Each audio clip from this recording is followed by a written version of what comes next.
Get ready for Benjamin Knight Fuchs live on a Sunday early evening. Ben, how are you doing, my man? What is up, Liam? Sorry I missed you last week. I had a busy Yeah, week, but we're back me on too. track here. Good to see Me you. too. Yeah, I had a interesting. We were talking about fasting in our last conversation, and in August, meeting with friends, and so I was out.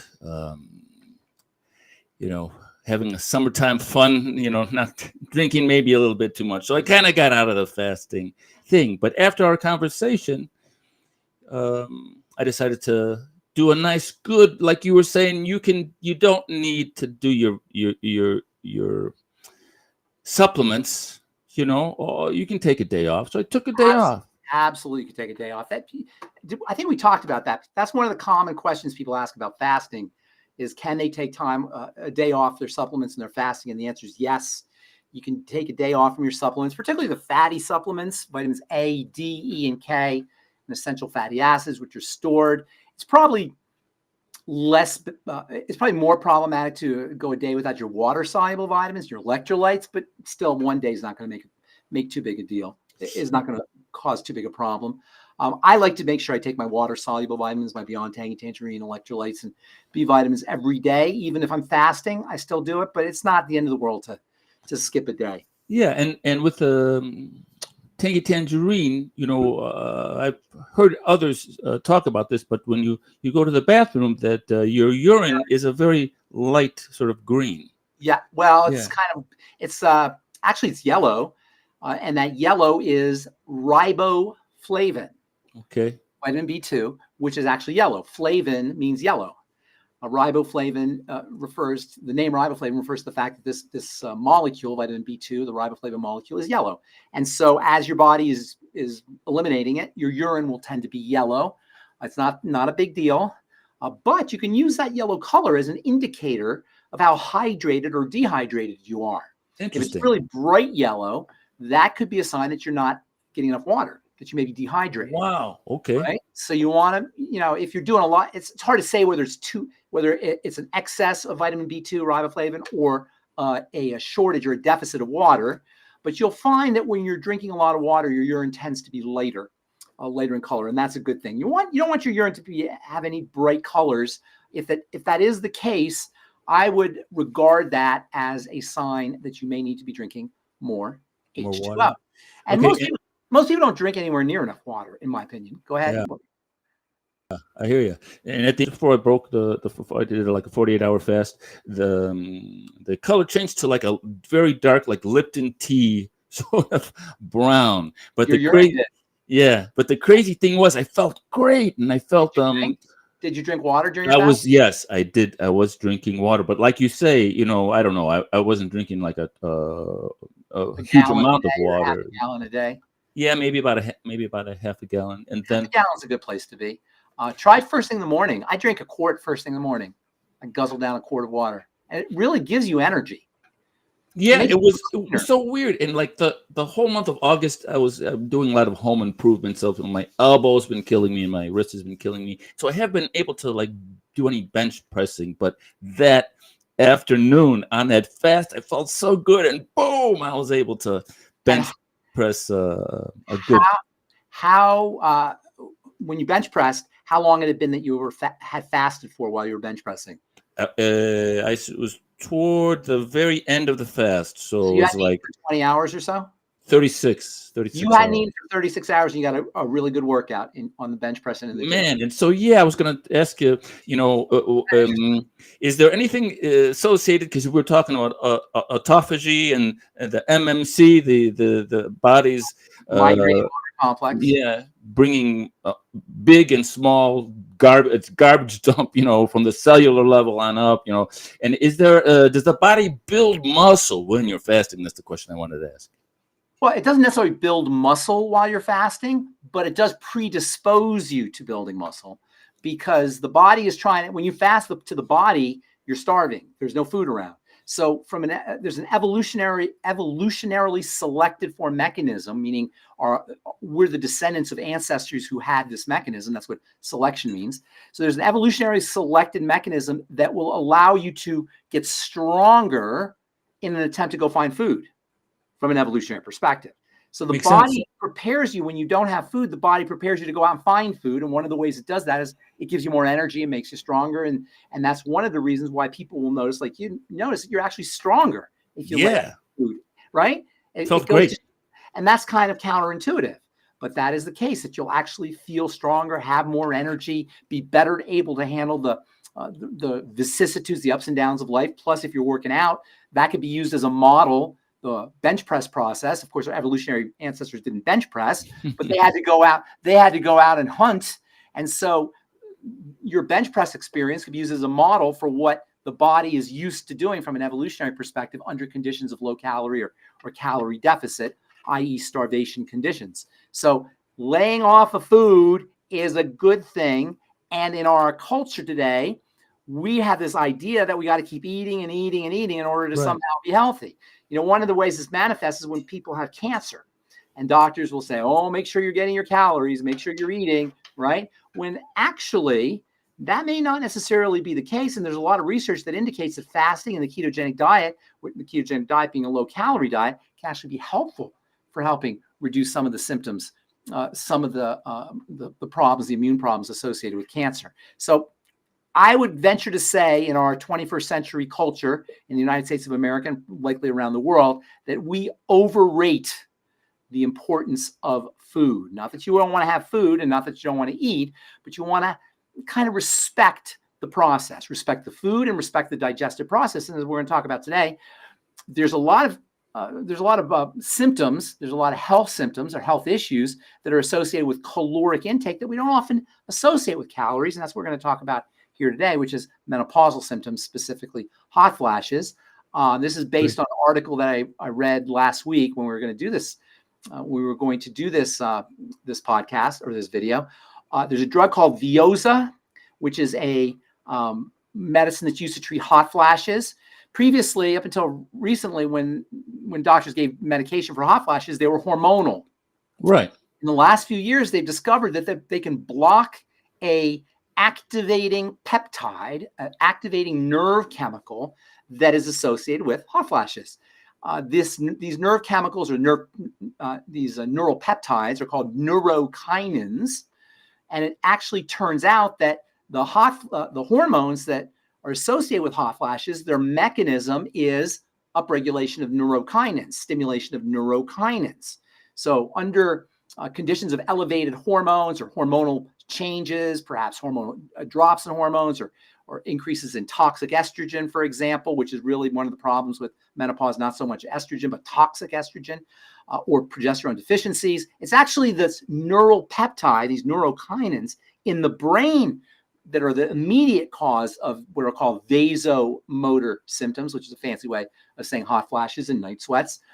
And so the new drugs block these neurokinins, which drug companies thought was great. Now you don't have to have hormones, and hormones, of course, are associated with all kinds of problematic toxicities and side effects. But as it turns out, just last week, the FDA issued a warning that one of the most popular of these neurokinin antagonists or neurokinin blockers, Veoza, actually can cause, they say rare, but serious liver injury. Again, pointing to the fact that you just can't take a prescription drug and expect that nothing else is going to happen. Now, some people, and perhaps even most people, can take Veoza without having liver toxicity, but still, your body has to purify the Veoza. The Veoza is going to put a stress on the liver and on the detox system. And you can't take a prescription drug and not expect to have some kind of if you take a prescription drug, not to have some kind of put some kind of burden on the body. At the very least, your body has to detoxify that drug using magnesium and copper and vitamin C and zinc and various nutrients that are used to do other things. And now you're going to be deficient in these nutrients as they're rerouted to the liver to purify your Veoza or whatever drug you're taking. And at the end of the day, your hot flash is not a Veoza deficiency. Hot flash happen. You know, I have a lot of my friends now now that I'm in my 60s, a lot of my friends who are in their women friends who are in their 50s are going through some of these menopausal symptoms. And I'm talking to them, and I have friends who have had menopause, but they still have hot flashes and night sweats. They still can't, even after menopause. I have friends like that too that have been having hot flashes for years. Right. What does that tell you? It's not a menopausal issue. It's a biochemical issue, as we're going to talk about here. So why don't you I'm sorry, it's a disruption in biochemistry that is not necessarily associated with the hormonal changes that occur during menopause. Because even after menopause, I have friends, like you say, who are still getting hot flashes and still getting night sweats and still have some of the other unpleasant signs of menopause, including depression and obesity and weight gain. And really, we shouldn't be surprised. We've been talking now, you and I, for 2 or 3 months on these calls.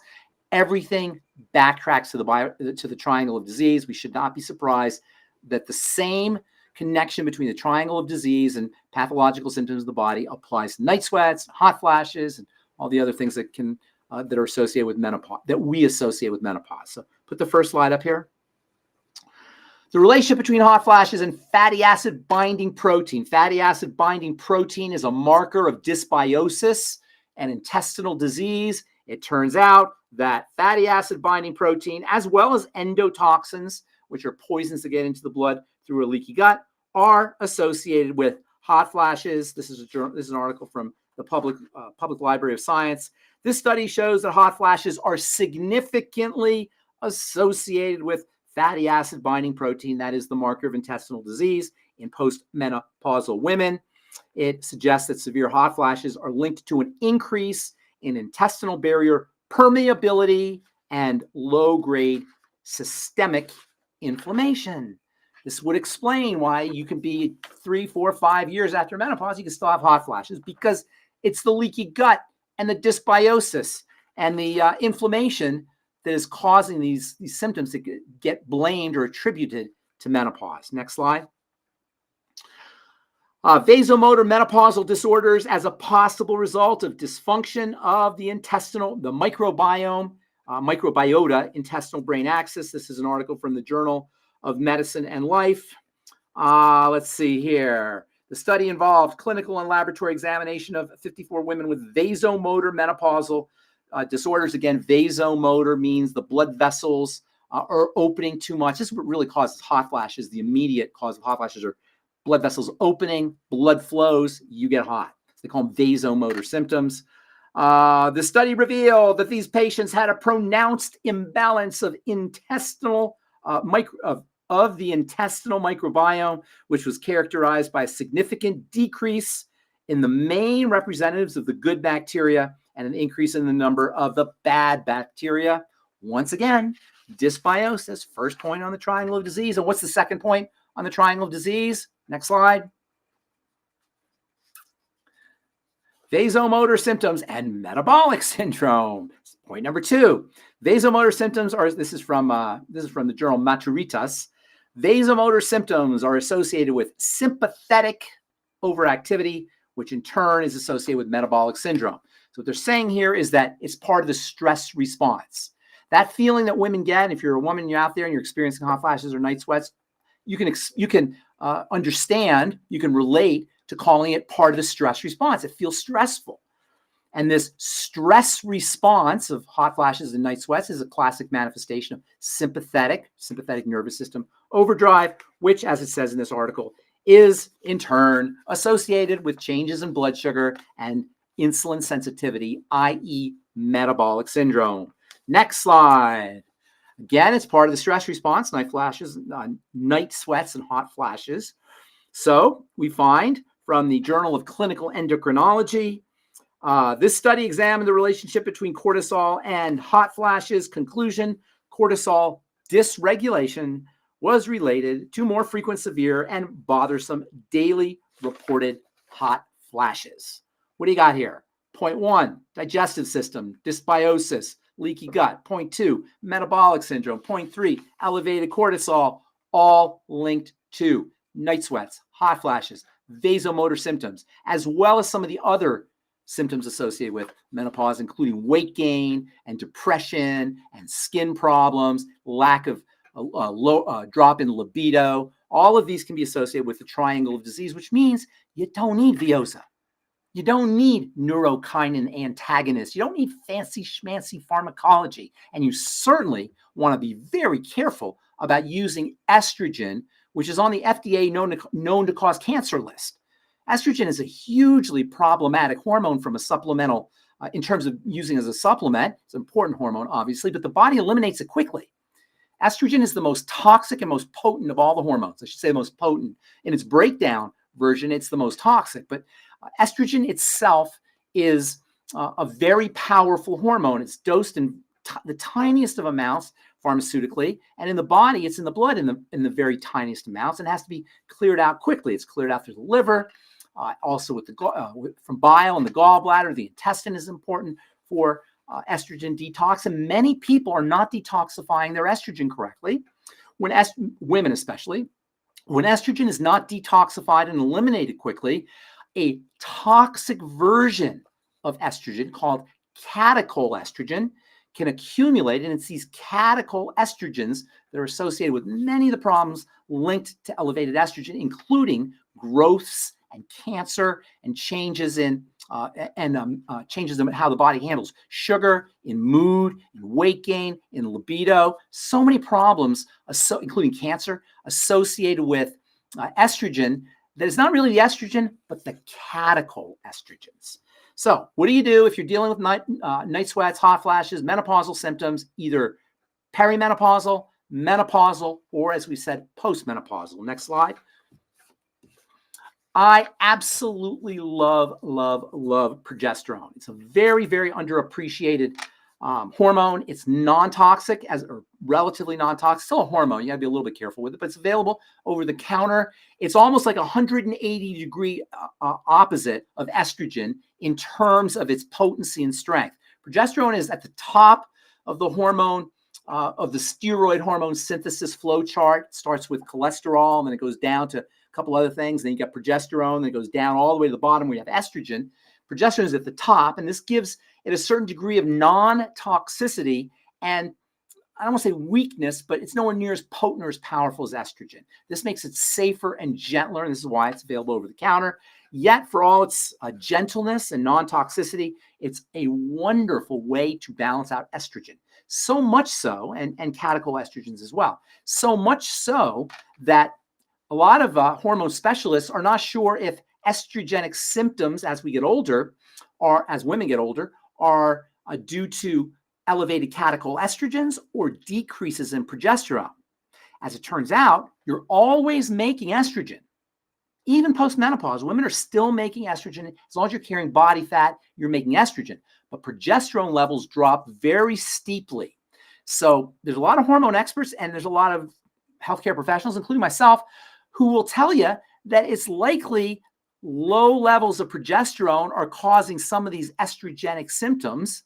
And by using progesterone to balance out that estrogen, you're not going to have to deal with any estrogenic toxicity or drug toxicity for that matter. And you can still get not only wonderful anti-menopausal symptom benefits, calming down of night sweats, cooling down of hot flashes. Progesterone can help with obesity. Progesterone is actually an anabolic building substance, so it can actually counteract some of the obesity effects associated with estrogen. Progesterone is calming on the body. Estrogen is very stimulating on the body. Progesterone is just a really, really nice hormone that's very underappreciated as a therapeutic modality, not just for women, but also for men. If you're interested in learning more about progesterone, you can contact me at my pharmacy, where I have a very, very nice topical progesterone treatment that doubles, it's not only a way of getting systemic progesterone into your body, but it doubles as a wonderful topical skin product. Next slide.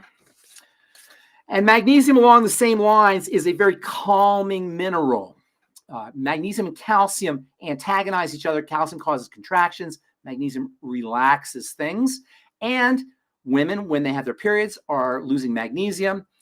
Post-menopause, a lot of women are deficient in magnesium. In fact, magnesium deficiency is one of the more common, if not the most common, mineral deficiency. This is a study from This is support care in cancer. Quote, oral magnesium appears to have helped more than half of the patients and was well tolerated. This was a study that was done on women who had hot flashes associated with breast cancer treatment. And half of the women who were given oral magnesium had got benefits from supplementation. Now, magnesium deficiency, as I say, is very common, and magnesium supplements are great. There are also other benefits for magnesium, including helping you sleep. Magnesium has the calming effects of magnesium can help you fall asleep. Magnesium also is important for the blood sugar system. Magnesium plays a very, very important role for heart health, cardiovascular health. In fact, if you have a heart attack and you get wheeled into the emergency room, boom, they will put magnesium right into your heart. We used to, when I was working in the emergency room at the University Hospital as a pharmacist, we used to keep magnesium just everywhere, just in case people came in with a heart attack, or if people had a heart attack while they were patients.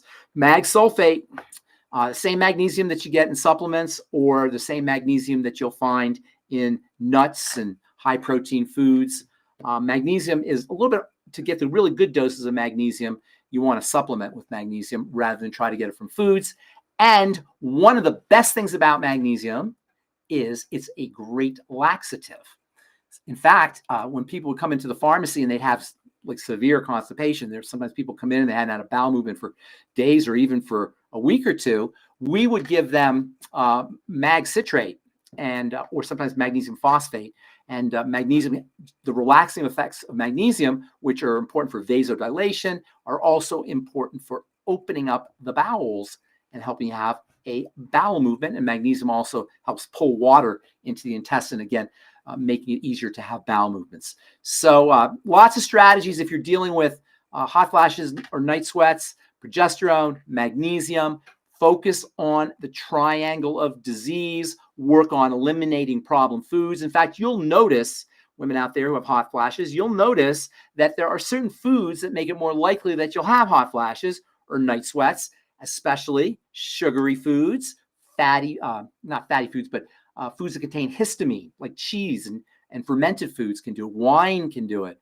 And I notice a lot of women like wine and cheese. A lot of my menopausal or postmenopausal or perimenopausal women friends are loving their wine and cheese. So I don't want to rain on anybody's parade, because I like wine and cheese too, but you may want to see if there's links between your menopausal symptoms and what you're eating, including wine and cheese. And if you have blood sugar problems, if you've been diagnosed as a diabetic, if you notice that you're gaining weight as you get older, if you've got other signs of metabolic syndrome, such as cardiovascular issues or high blood pressure, you may want to start working on your blood sugar system by using nutrients that help your body process sugar: chromium, vanadium, the B vitamins, thiamine, especially, and niacin.